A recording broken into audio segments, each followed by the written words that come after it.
The views, information, and opinions expressed during the following program are solely those of the individuals involved and do not necessarily represent the views of Access Communications, its representatives, or its employees.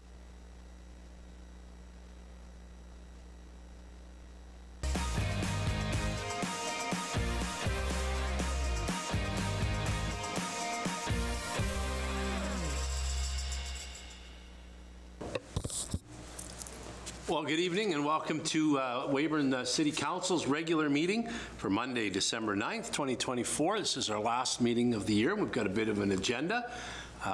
So welcome everybody that's here tonight and we'll get rolling. First thing that we need to do though is approve the minutes from the November 25th meeting. Thank you, Your Worship. I move that the minutes of the regular council meeting and the Strategic Planning and Priorities Committee meeting held November 25th, 2024 be approved. I would second that motion. Thank you. Any edits or any questions in the minutes? Hearing none, all in favor? Carried. Additions to the agenda. Administration? Yeah, thanks, Your Worship. We have one addition tonight, which will be under 10A, which will be property sale and price reduction for 823, 831, 835, 840, and 843 McTaggart Drive. Very good. Thank you. Anybody else? Additions to the agenda? No? If not, we'll need a motion to add that item to the agenda, please. Your Worship, I'll make the motion to add that to the agenda for tonight's meeting. Thank you. A seconder? Your Worship, I'll second that. Thank you. And any further discussion on that before we? No? All in favor? Thank you. Okay, we'll move on. We have no public hearings tonight, no notices, no delegations, no proclamations, no petitions. Do any councillors have reports on their standing committees? I'm going to guess that answer is probably no, but we'll go around the table just to be sure. All right. So next up, we've got the consent agenda. This has the cash activity report, Public Works report, the water treatment plant report, and the fire chief's report, all for November. Your Worship, thank you for listening to all the things on my motion. I move that the following items on the consent agenda be approved. The cash activities report for October, the Public Works report for November, the water treatment report for November, and the fire chief report for November. Thank you. And a seconder? I'll second that motion, Your Worship. Thank you. Councillor Bador, do you want to go through anything from the water treatment plant from last month, or you're comfortable with that? Just kidding. Chemicals seem to be working fine. Excellent. Very good. Okay, any other discussion? None? All in favor? Thank you. All right, on to our motions. First up, accounts payable. Your Worship, I'll make the motion that the purchases from November 1st, 2024 to November 30th, 2024 in the amount of $2,408,590.37 be approved for payment. And these purchases include quick pays of $529,331.85, accounts payable of $1,358,728.45, direct withdrawals of $517,430.23, and debit card transactions of $3,099.84. Thank you, Councillor Morissette. Can I get a seconder? Your Worship, I'll second that motion. Thank you. Any questions for finance or any comments on that? Hearing none. All in favor? Carried. Thank you. Next up is the 2025 council meeting schedule, and just a small update to that, the City Clerk. Sure. The council procedures bylaw states that the regular meeting of council shall be held on the second and fourth Monday every month, unless otherwise directed by council by a resolution at a preceding council meeting. At the November 25th, 2024 regular council meeting, council approved the 2025 council meeting dates. However, it was missed that the Saskatchewan Urban Municipalities Association Convention is April 13th to 16th, 2025 in Saskatoon. Not only is the SUMA Convention a great networking opportunity for council, it's also an extremely important convention for council to attend, as it's an opportunity to influence policy both locally and provincially. Dialogue with Minister Sessions provides council with the opportunity to put their municipal issues before the provincial government as well as the media. I would suggest that council change the April 14th council meeting to April 7th. Thank you, Tina. Could I get a motion to that effect, please? Thanks, Tina. Your worship, I move that council changes the April 14th, 2025 council meeting to April 7th, 2025. Thank you. And a seconder? I will second that motion. Thank you. Any discussion on this? Any further clarity required? All makes sense? Good. All in favor? It's carried. Thank you. Next up will be the boards and committees for 2025, and we will look to the city manager to walk us through that one, please. Yeah, thanks, Your Worship. So Mayor and Council establish committees, commissions, and boards, and appoint members of council and/or citizens to the members of those bodies. In addition to the terms of reference, these bodies provide information and well-considered advice to council and staff on issues of concern to the public and to the city, educate and raise awareness to council and staff, and provide recommendations and considerations to both council and staff. So members contribute to the development of policy, procedures, and initiatives by working with City Council to improve services and programs for our community. So each year, City Council approves boards and committee appointments. Appointments are also made throughout the year when vacancies are needed to be filled. So I have attached to this report the recommended 2025 board and committee appointments. If approved by Council tonight, these actually go onto our city website. So I recommend that City Council approve the 2025 board and committee appointments as presented.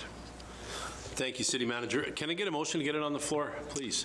Your worship, I would move that City Council approve the 2025 board and committee appointments as presented. Thank you, John. And a seconder? I'll second that, Your Worship. Thank you, Laura. Okay, any commentary, questions on this? So the recommendation's been put forward. What we've done here is populated these committees with 7 members of City Council. Not to put anybody on the spot, the city manager, city clerk.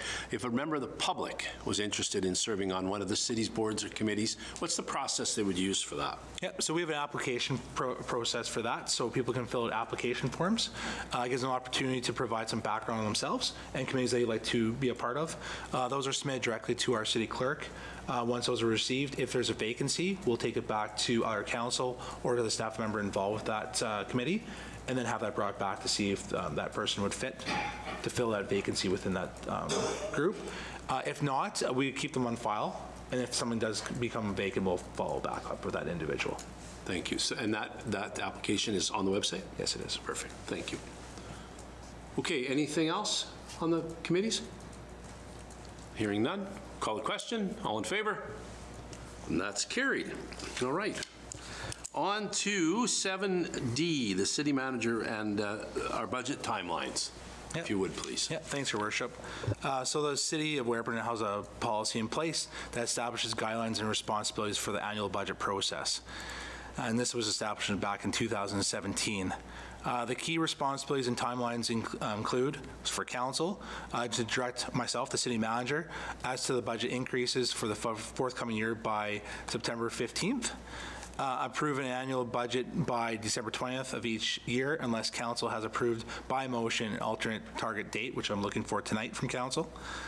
Director of Finance is responsible for issuing budget templates to all department heads by September 15th, compiling all department budgets and submitting to the city manager for review by November 1st. Department heads prepare and submit a budget within the guidelines as directed by the city manager by October 20th, and then detail any extraordinary expenditures for the forthcoming year. And then myself, I present a prelim budget, usually at the second council meeting in November. Back on September 23rd of this year, council approved the following timelines, which includes prelim budget would have been presented tonight with an open house between the December 10th to 21st. And then to have final deliberation in regards to budget on January 13th of 2025. With the municipal election occurring on November the 13th, city administration is requesting additional time to prepare the prelim budget presentation. The following is a breakdown of the requests that we as administration have to council tonight. So first, moving our prelim budget to January 13th of 2025. This will provide us more time to get a budget back to council for review. We have identified open house dates and times, so we will be looking for an open house on Thursday, January 16th from 5 to 7 p.m. and also on Tuesday, January 21st from 5 to 7 p.m., both at the Weyburn Leisure Centre within the sunroom. And then coming back with another budget discussion on January 27th. So we'll have input from what we received from the open houses. Opportunity if delegations do want to attend, they would have to speak to the clerk requesting that. And then have discussion and direction from council for budget at that meeting as well. So I'm just recommending that council approve the 2025 budget timelines as presented. Great, thank you, Matthew. So a motion to get this on the floor. Your Worship, I'd make the motion that City Council approve the 2025 budget timelines as presented. Okay, and a seconder? I'll second that, Your Worship. Thank you. Okay, so any questions or concerns, commentary on this? Councilor Morissette? Thank you, Your Worship. I know that it says on here that the open houses aren't scheduled until the 16th and 21st of January, and I know Christmas is coming, but if anybody does have concerns, I encourage you to reach out to any one of us on council. We'd love to hear your comments and concerns, because we spend a lot of time communicating with our administration, and we can take those to them as soon as possible. Thank you. Anybody else? Yeah, Councilor Jenke. So I know we have the flexibility on this, and that you kind of already touched on this, City Manager Warren, but I do think that given the election date every 4 years, at some point before 2028, we need to consider how to make this a little bit more flexible so that we can deal with that under the assumption that we're not going to have the power to change that date. Just a point. I don't know. It is a good point. Agreed. Councilor Corrigan. Just a quick question regarding a little later than what we normally do approve the budget. How is this going to affect our RFPs? There'll be a slight effect on our RFPs. Our administrative team starts to work on RFPs before budget is approved, just so we're prepared for it. It will have some minor effects on this. Based on what we usually do for budget, we have been improving our budgets usually at that meeting in December or that first week in January. We've historically done that for the last 8 years. This will push us back by 2 weeks to a month. There'll be a minor effect, but not a horrible effect on what's going to happen that way. Thank you. Good, thank you. Any other comments? Nope. Great, so I'll call the question. All in favor? And that's carried. Thank you. Okay, next up, it's bylaw night. So we will start off with, there's a zoning bylaw and an amendment to our OCP, and the city manager is going to quarterback this one for us. Yep, thanks, Your Worship. So we'll be asking for 2 different motions when we go through the bylaws, just so council's aware of that. So a zoning bylaw amendment application and corresponding official community plan amendment application has been submitted by Derek Schenner. The amendment is to allow for consideration or consolidation of lots at 411 Almar Street, 409 Almar Street, and 415 Almar Street. And the plan is for development of a tire repair shop and at 916 First Avenue Northwest, lots 15 through 17, Block 3, and for advertising purposes. So the properties were city-owned, and we did a purchase and sale of this, sale of this property a couple meetings ago. So public notice, if council gets first reading at this meeting, public notices will be sent out in accordance with the city's public notice policy. Notices will be advertised in the December 11th and December 18th editions of the Weyburn Review, posted at City Hall and on our city website. So to go through the development proposal for Mr. Schenner. So the proposal is to build a tire repair shop on parcels A and advertise on parcel B. The applicant is proposing to consolidate the lots from 409 to 415 Almar Street and rezone it light industrial to allow the building of its intended tire repair shop use.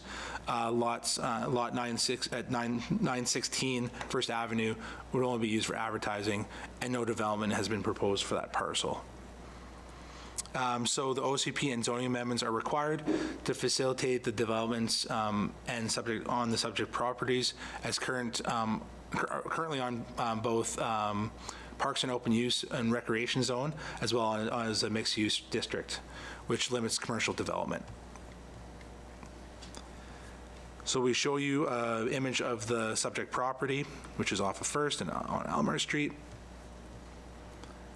And always the easier one to see is the aerial view, which shows the property and the roads adjacent to those properties. So this is right by the dog park. So official community plan, 2020-3411. So the properties currently have partial parks and open spaces land use designation. The applicant is requesting that the lands be designated light industrial on the land use designation map of the OCP. And the purpose of the designation is to provide light industrial lands to businesses that require it. So our zoning bylaw 2020-3412, the property is currently zoned on our parks and open space recreation and our mixed use district. The applicant is requested that the lands be rezoned to light industrial zone, which would allow for a custom workshop as a permitted use. So next we'll show you what the permitted use is within the area.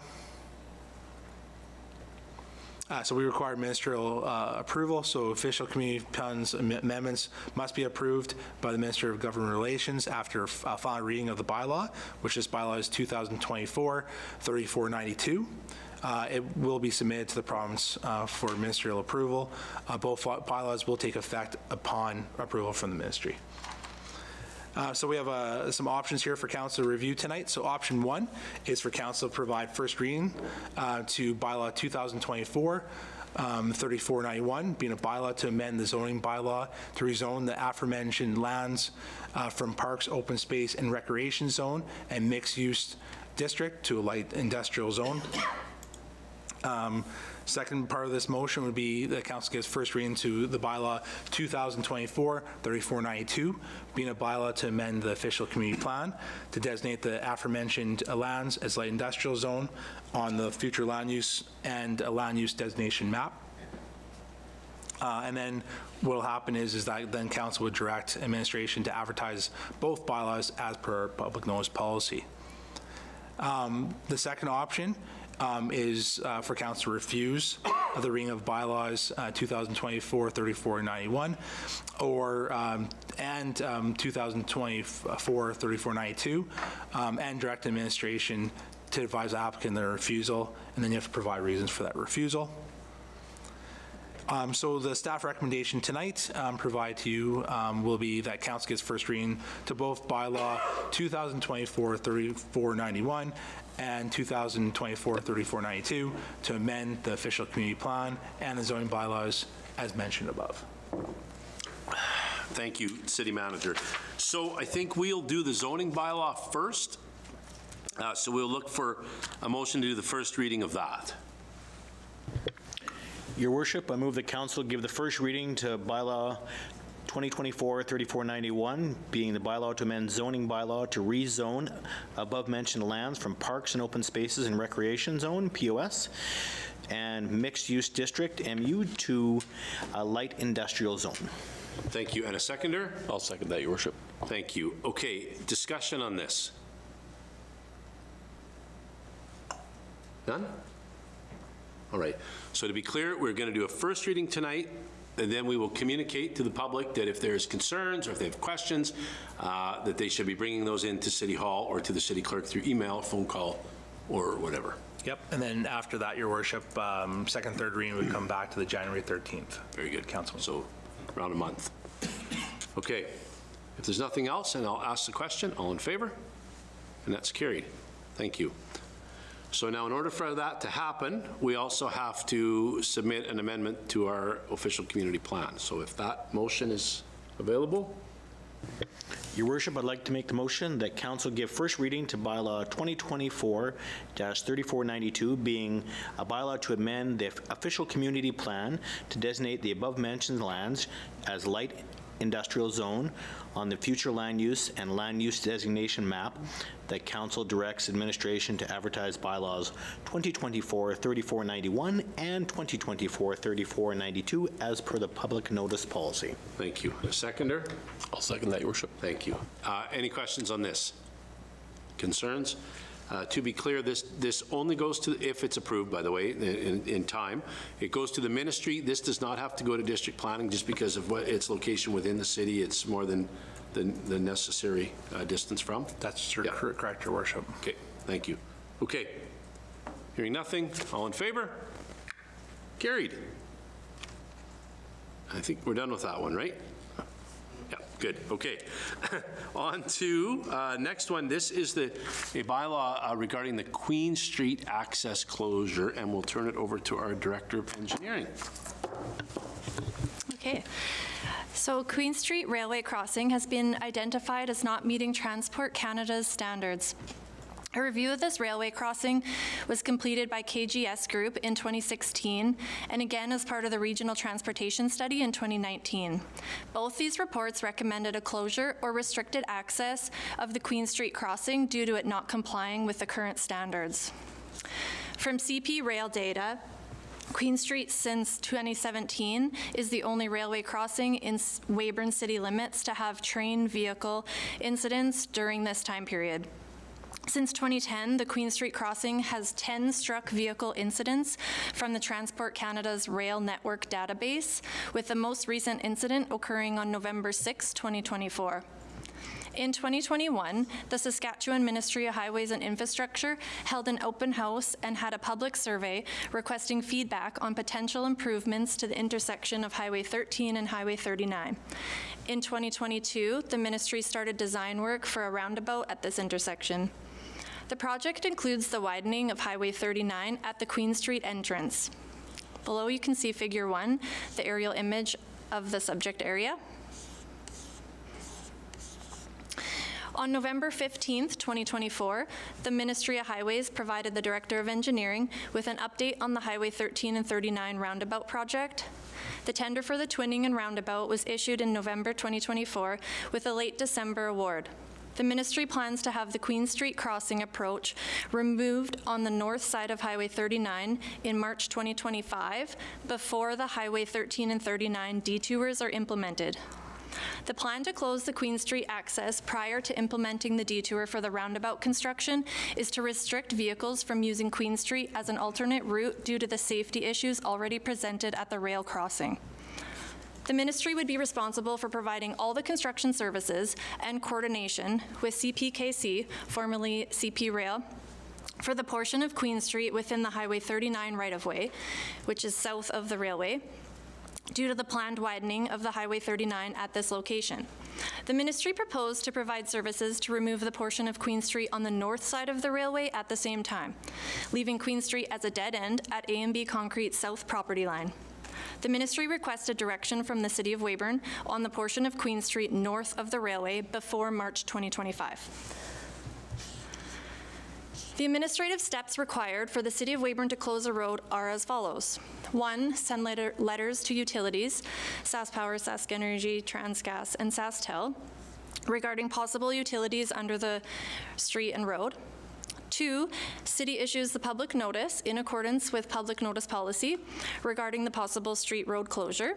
3, Council holds public hearing and adopts resolution confirming that the street or road is no longer needed.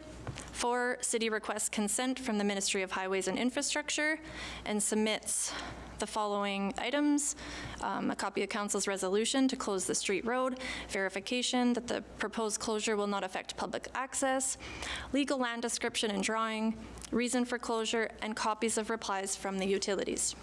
5, once consent is received from Highways and Infrastructure, Council adopts bylaw to close the street. 6, City places closed signage at either end of the street or road. And 7, submit the copy of the bylaw to the Ministry of Highways and Infrastructure. So the Ministry of Highways confirmed that step 4 is not required since the Queen Street crossing closure is being coordinated and completed by the Ministry of Highways. Since only the access onto Highway 39 is being closed and not the entire street, the required signage in step 6 will warn of dead-end road instead. If Council proceeds with the first reading of Bylaw 2024-3490 at this meeting, then public notice will be sent out in accordance with the City's public notice policy for the public hearing to occur on January 13th, 2025 at the regular Council meeting. It is recommended that council gives first reading for bylaw 2024-3490 to authorize the closure of the Queen Street Railway crossing on both the south and north sides of the CPKC Railway prior to the construction of the Highway 13 and 39 roundabout project. Thank you, Renee. You're welcome. Could we have a motion, please? Your worship, I'll make the motion that council gives first reading for bylaw 2024-3490 to authorize the closure of the Queen Street Railway crossing on both the south and north sides of the CPKC Railway prior to construction of the Highway 13 and 39 roundabout. Thank you. And a seconder? I'll second that, Your Worship. Thank you. Okay. Questions, comments, concerns? We'll start over here with Councillor Janke. My only concern about this is the timing. Now, I understand what you said. I understand the wording of the motion is before construction. Are we going to tie the closing of this road to the beginning of construction? My concern is that we close the road early in 2025 before March as requested, and the province punts on this and doesn't actually get their part of the job done until 2027. So the Highways is coordinating it, so once they start construction, they're not going to stop or delay. That's just the first piece of their construction. It's going to be a requirement in their tender, so I don't believe it's a concern. So if I understand you correctly, this is tied to the start of their construction. Now, if they start the construction, get partway into it and stop, that's outside our control, but as far as we know, they're going to do this when they start. Correct. Okay. All right. That's good. Thanks. Councillor Higgs. So it's in conjunction with highways. So are they picking up the tab to take it out? The cost, I should say? Yes. So they are going to they're responsible for the entire cost on their right-of-way south of the railway, but considering that they'll have the contractors there and they'll be coordinating with the CP Rail for the flaggers, they have proposed that they would also complete the portion on the north side on the city's right-of-way as well. So, yes. If I may? You may. So that part of the street is closed. We're going to maintain 13, our First Avenue and Queen Street. It's going to maintain that way. Has there been any discussion with Department of Highways in that intersection meets every standard and we're not going to be on the hook 2 years from now for wider turning lanes or better corners or anything like that? So that intersection is within the city's jurisdiction.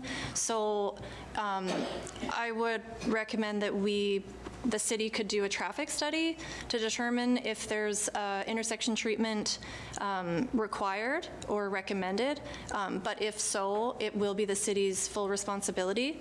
The Ministry of Highways would have to support it, but they wouldn't. It's not in their jurisdiction to demand us to do it. So they couldn't demand it. Okay. So therefore they wouldn't fund it either. Yeah. Okay, fair. Okay. Thank you. Any other questions or comments? Okay. Hearing none. So this is first reading. Again, you expect City Manager this to be back second meeting in January? Yeah, so this will come back on the January 13th meeting because of road closure is actually a public hearing a part of that. If there is first reading provided by council tonight, we'll advertise as according to our public notice policy. But then we'll also bring this back to the 13th meeting, and the public hearing would occur that night as well. Very good. Okay. And sorry, Councillor Corrigan. Just if I could, just to be clear, this process obviously was begun through CP Rail at the time, but is tied to Department of Highways project. So in reality, we don't really have a choice in the matter, do we?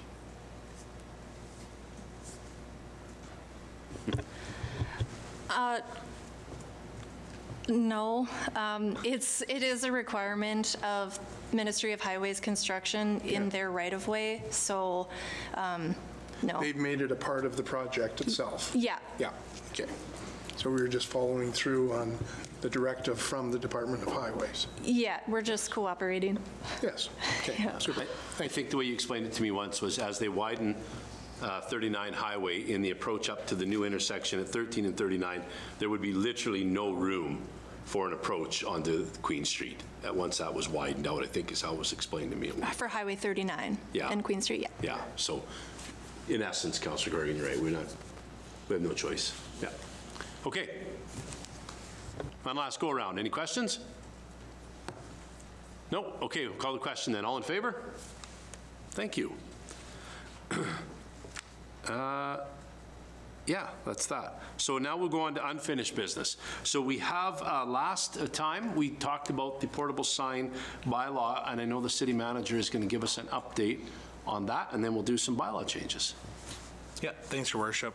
So the current portable sign bylaw was last amended in 2014 to replace bylaw 2012-3431.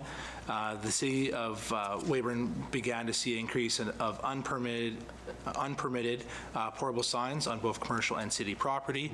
At the time of record taking, there were at least 41 locations throughout the city that had one or more portable signs displayed, with approximately 67 altogether. So this exceeds the city of Weyburn presently shown valid permits that we have issued. The city to date has only issued 36 portable sign permits for 2024, and currently we have no way to track to see where those are located. So this is a result of the signs not having the owner's information displayed on the signs, or the signs are not in the placement location listed in the application forms or permits. So to control the number of signs displayed around the city and to have more effective inventory control, administration is requesting amendments to the bylaw of 2014-3490 or 3290. The portable sign bylaw amendments were completed based on research of other places that have signs. They're similar to our size. Updated regulations on setback, size, permitted areas, as well as enforcement penalties and costs and noticeable are made throughout the bylaw. So the city plans on implementing a color-coded sticker system for persons or businesses that went through the proper channels to get their permits for their signs. So each year there will be a different color sticker, and it is expected that these stickers will be placed on the side of the sign to allow for easy visibility for city officials. For signs that do not have the sticker, the owners will be ultimately go through the enforcement and penalty process. Once the sticker is placed on a sign, removal and temporary placement on another sign will be impossible, as the sticker will lose its adhesiveness. So if council wishes to consider implementing and amending the portable sign bylaw, the city's zoning bylaw would need to be amended to reflect the changes. So we showed this at the last meeting what the sticker would look like. I believe we had I've actually got one here. At some point, I'm going to invite one of the councillors to try to peel it off and see if they can get it off in one piece. But I'll wait till a motion's made. Sounds good. sounds like a challenge. A challenge. So we did just bring the first reading at our last council meeting, so there's three options for our council tonight. So option one, that council gives second and third reading of bylaw 2024-3489 as presented. Option two is council requests amendments to bylaw 2024-3489 before a second reading. And then option three is council refuses to give second and third reading to bylaw 2024-3489. So recommendation that council gives second and third reading to the bylaw 2024-3489 as presented. Okay. Did it rip? No, this is a new one. First, let's get a motion on the floor for this. We're looking for the second reading. Your Worship, I would move that council gives second reading to bylaw 2024-3489, a bylaw which establishes regulations for the licensing, placement, operation, and enforcement of portable signs. Thank you. And a seconder? I'll second that, Your Worship. Thank you. Okay. We'll see if the guys from Access can follow this over, and Councillor Morissette has graciously offered to try to peel that sticker off.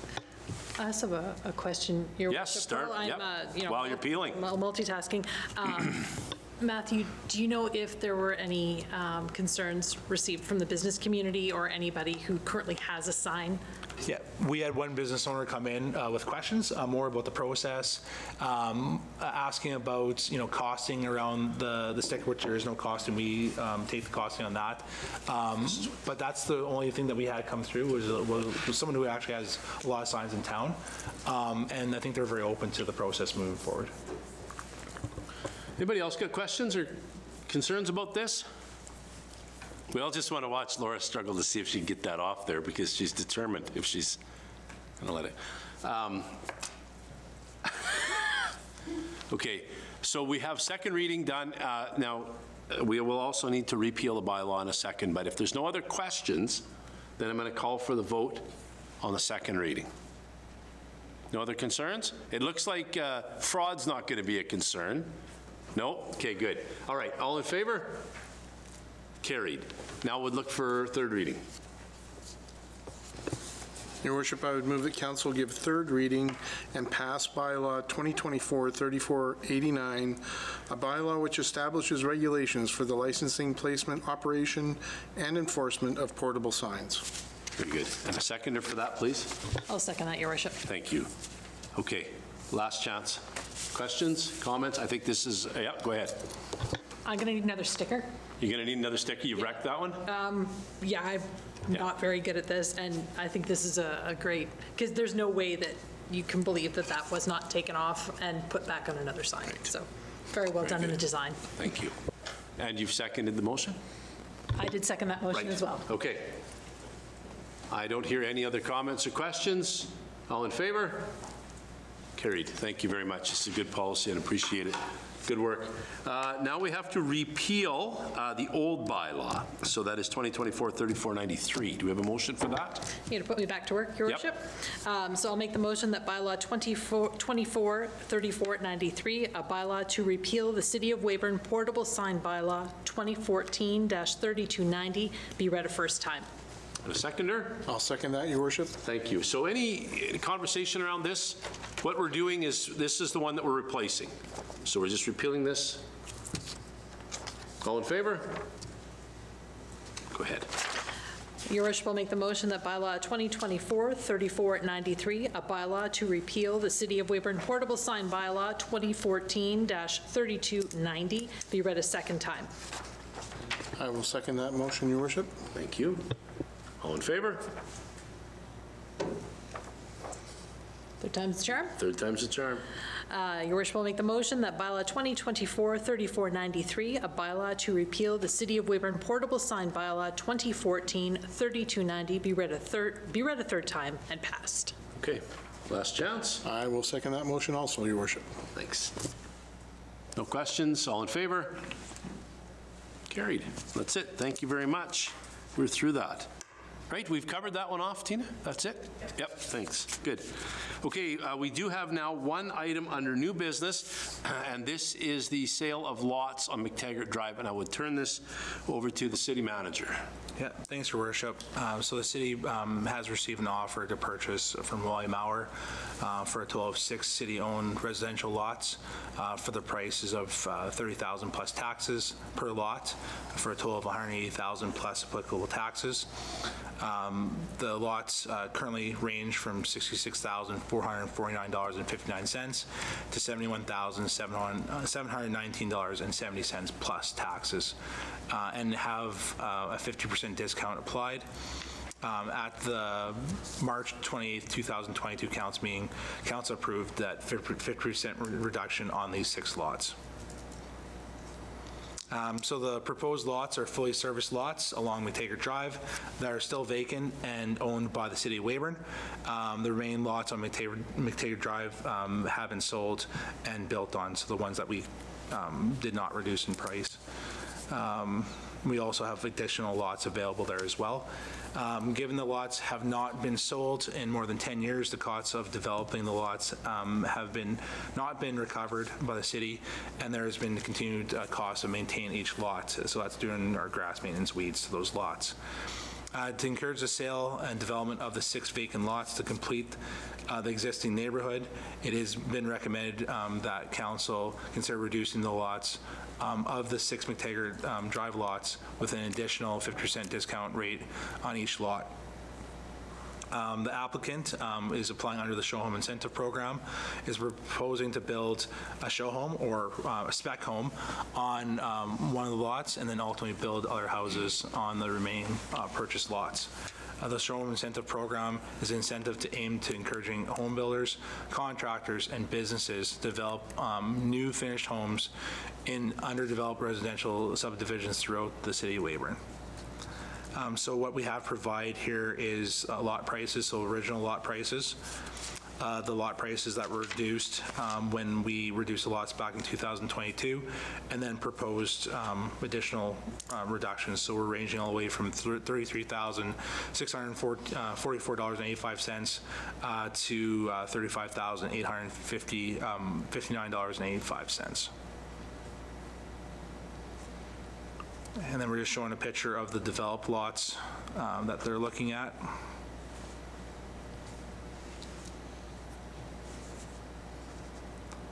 And then a view of the other residential lots. So this shows the 6 that have been applied. Lots 35, 36, 27, and 28 are actually undeveloped properties. And then lots 15 through 26 are still available lots. But the only ones we're talking about tonight are the 6 that are in blue that the city had additionally or already put 50% reduction on.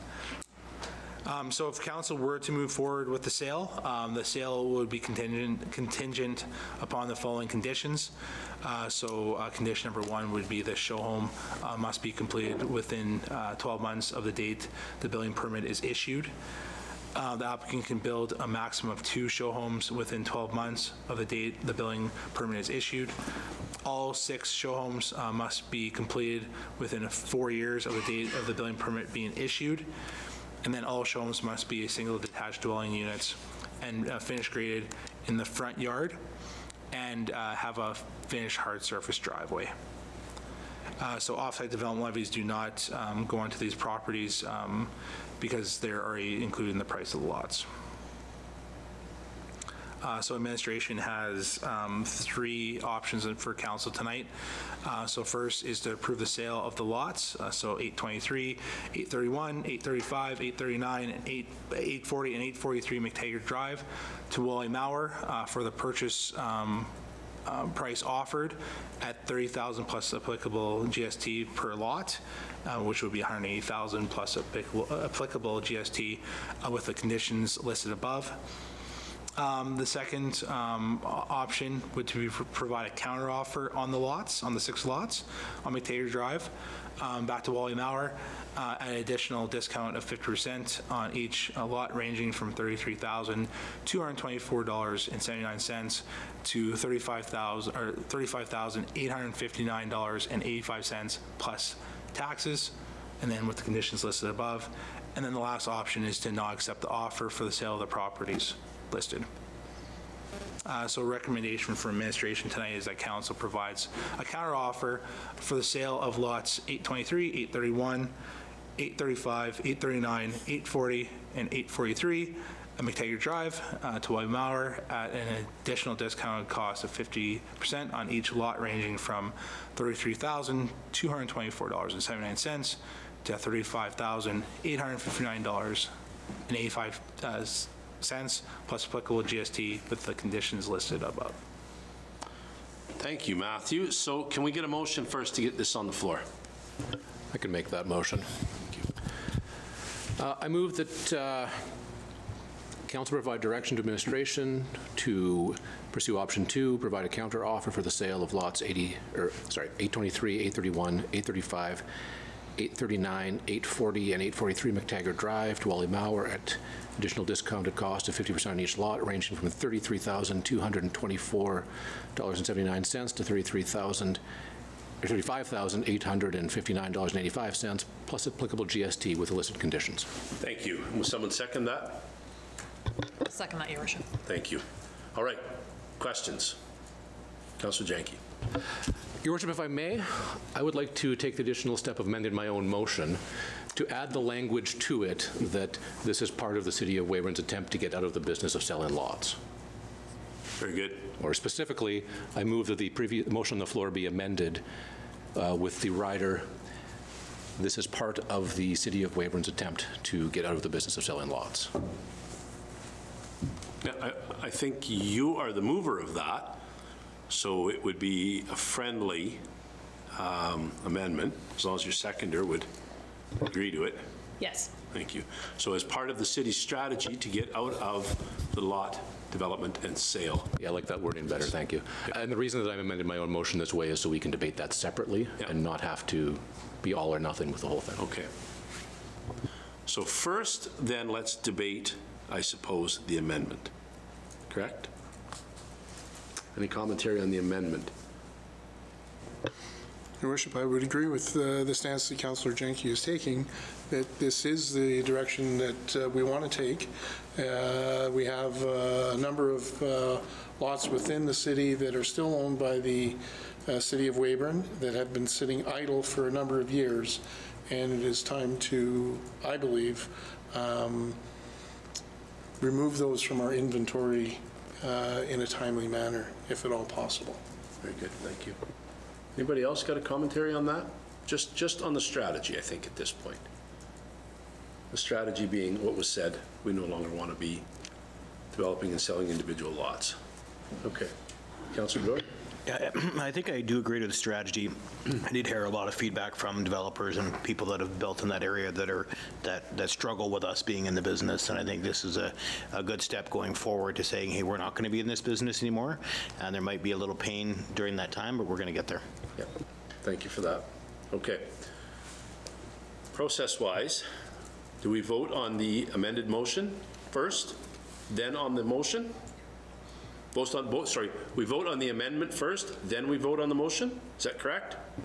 I think so. Yes. Okay. Yes, and if I may, I think we should probably discuss the motion as amended a little bit before we get to the vote. All right, let's do that then. Now let's have a debate on the motion itself.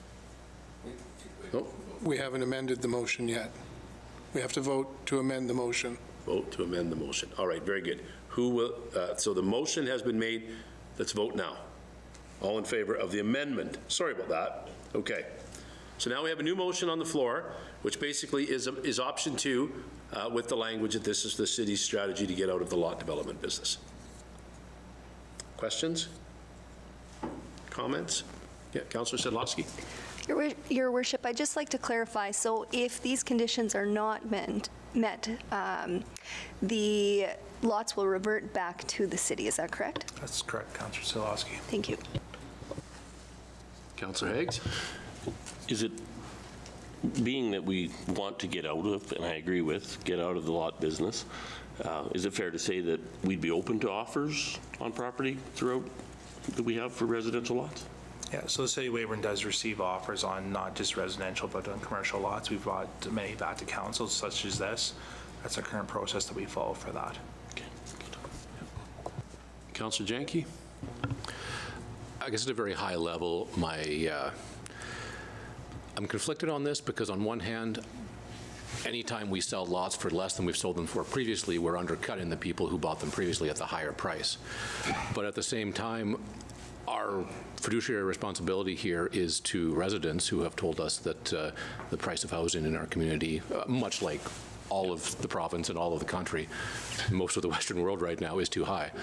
And when those two things are in conflict, I think that's why we need to not be in the lot business, but that's not what we're talking about right now.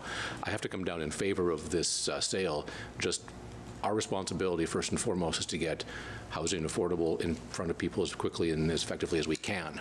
And while there's no easy, obvious answer here, I feel like, to Councillor Haig's point, selling these at the counteroffer price and then considering offers on the remaining ones to liquidate that inventory and get them in the hands of as many developers as possible to get them moving is the best of all the bad options before us. Well said. Anything? Councilor Morissette? Thank you, Your Worship. I'd also like to point out that while the city owns them, we have to maintain those lots as well. We have to go out and make sure that weed control is done, and that does take a lot of staff time. So not that I want to give anything away for nothing, but I think this is a really great way to get back some of our investment that we have put in with servicing those lots and looking into the future with providing homes for people. Yep, I would agree. Thank you. Councilor Higgs. So how many more lots would we have, residential lots, would we have that are serviced and ready, available for sale? Yeah, thanks, Councillor Haig. So I have it up on the screen tonight. So lots that are just off of Veterans. You have lots 15 through 26 is the ones we have still available. They're fully serviced. If it would be amendable to the rest of council, I'd like to see administration bring something back regarding the packaging of those to try to move those lots to get rid of them. So to provide a direction to administration to take steps to rid us, if I may say it that way, of the remaining residential lots that are serviced up there. Yeah, I'd like to see some type of a proposal brought forward, if that's okay. So city manager, at one of the January meetings, you'd be able to? Yeah, well, I will work with my planning development department. We can work on having a presentation back to council on the 13th or the 27th meeting. We'll target towards the 13th. Works? Yeah, that works. We could divest from them then. Yeah, divest from them. Better language. So I should have said. Okay, anything else on this before we vote? I would say this is, oh yeah, sorry, Councilor Bedore, go ahead. I guess, sorry, just one more thing. I think some of the points of the developers that reached out to me were, some incentivizing once we get out of the business, or as we're getting out of the business, incentivizing them. So I think that's something we would be maybe possibly looking at too, just to see what that looks like, and then also understand that if we bring this forward for the remaining 12 lots, they're wide open to everybody, and they were wide open to everybody. Just this person came forward. The only concern I have, another concern would just be the length of time of 4 years. Seems like a long time to build six houses, but that's just my concern. Yeah, and I'll speak to provide incentives to developments, not just this development, other developments. Council has made a really pointed effort to create some incentives. So we did change Weyburn Builds. Weyburn Builds was only before available for infill. So that's anything 25 years or older developments. Now it's available to any development. And also the show home incentive program. Council really made a pointed effort to make sure it wasn't just show homes, to make sure it fit back into spec homes as well. So we do have incentives in place to help those developments and this developments to get more houses, and that's the biggest thing we always have to look at is our growth and having homes available for people who want to live in this community. Thank you. Councilor Jenke. Yeah, I agree with Councilor Bedore on having the conversation about what else can be done. When I say we have a fiduciary responsibility to create housing in this community, that is not limited just to this debate. That applies to any number of conversations we can have to move ourselves in that direction. Okay. Anything more? I think we're doing the right things.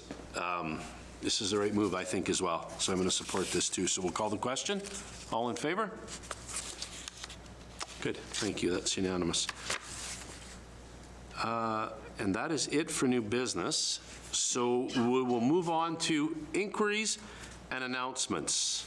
And I think we maybe want to start with the Director of Leisure Services. Sure, thanks, Your Worship.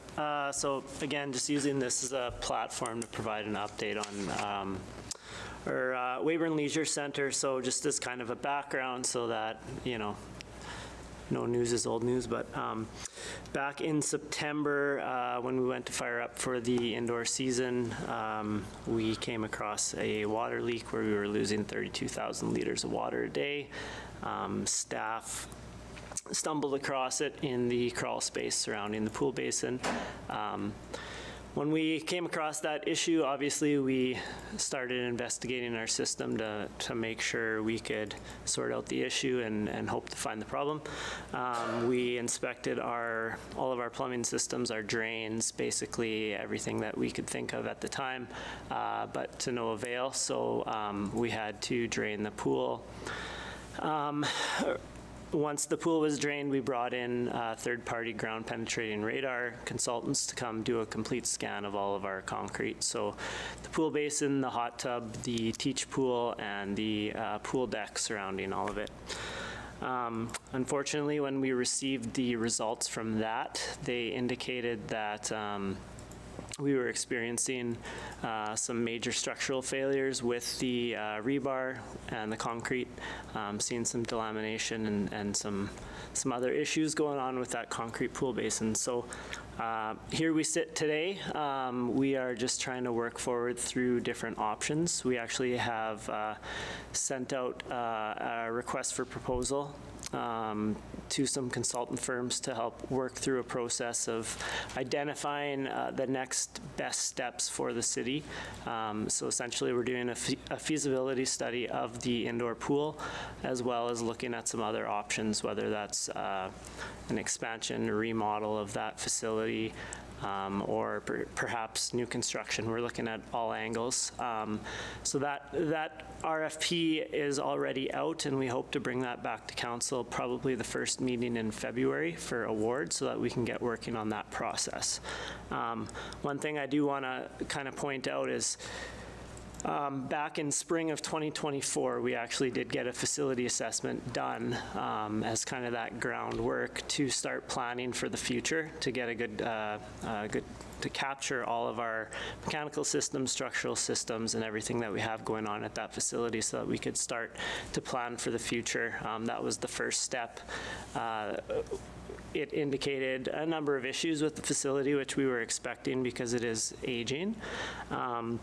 One of the recommendations that they had on there was to perform more invasive testing, specifically of the pool basin. However, that was a 1 to 3 year target, I believe. So we actually had included in our initial budget to get that ground penetrating radar and that inspection done of the pool basin here in 2025. So we were planning ahead to that. Unfortunately, we just experienced what we did a little bit too early. So we're a little bit behind the ball now on that planning phase. But we're hopeful that once we get the tender results in early in the new year, we can start working on the process and hopefully providing council with some options moving forward. One big piece of those proposals will be community engagement, stakeholder engagement of the facilities as well. We know how important that the swimming pools are to our community and to our user groups, so we want to ensure that they're part of the process moving forward. Thank you. If I may. Yeah, go ahead, Councillor Janke. Andrew, is it fair to say that given that we needed ground penetrating radar to identify what the issue actually was, that it wasn't really a maintenance issue so much, it was an engineering and or structural or just age and decay issue? That, or another way of putting this is, if we found out about it 6 months earlier, would it have changed anything other than that 6 months? Like, would we be able to fix it? No, there wouldn't have been anything maintenance-wise that we could have done to fix the issue. The damage actually occurred to the rebar within the concrete itself. Chlorine chemicals contaminated the rebar, which then caused it to swell, and essentially the concrete started popping and falling apart. We were aware that our hot tub had some damage to it already, but the consultants that we hired to do that assessment and follow up on the ground penetrating radar results indicated to us that we're still 10 years prior to complete failure of that basin and that structure. So in our minds, we were starting the process to plan for the future kind of right on time, and things failed in front of us. Over the past few years, we have been experiencing a little bit of water loss. That's pretty typical for swimming pools, indoor and outdoor, just due to evaporation and little leaks here and there, but at no point were we expecting to have a catastrophic failure. All right, good. That was my understanding. I just wanted to confirm with you. Thank you. Any other questions of Andrew on this? And the leaks, Andrew, if I may, the leaks that we were experiencing are not the same as what happened this fall. Those are two separate things. The small leaks that we were experiencing before, this is a structural failure. Yeah, something between our shutdown and startup obviously went wrong, and we had a catastrophic structural failure.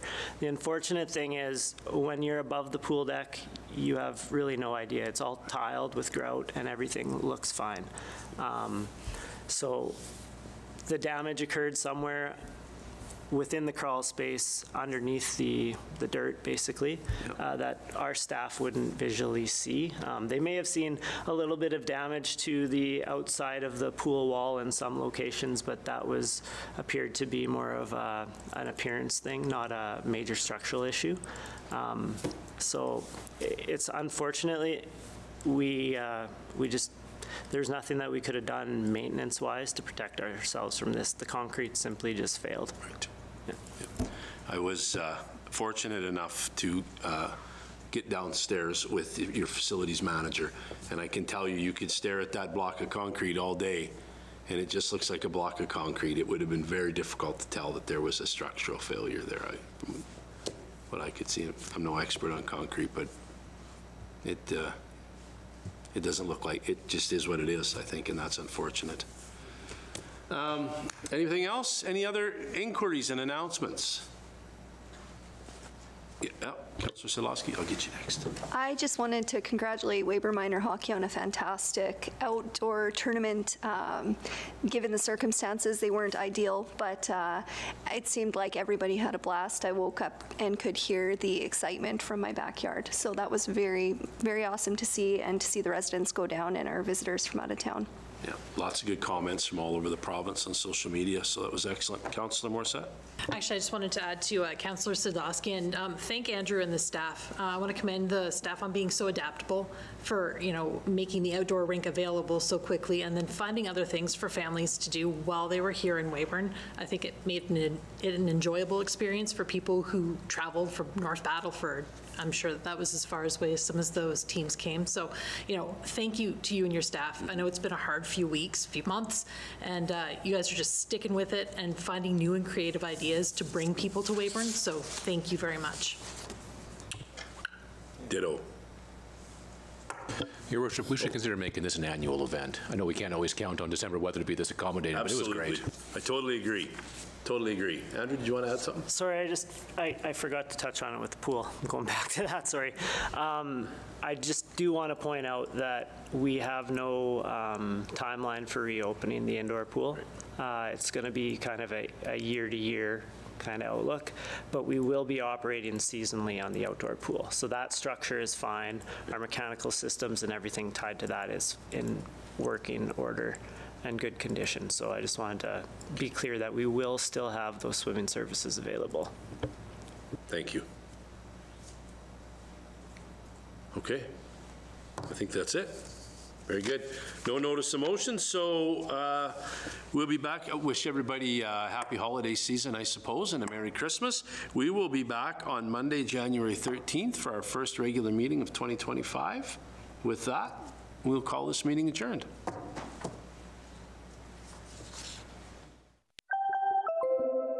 If you'd like to share your feedback on the program you just watched, contact us today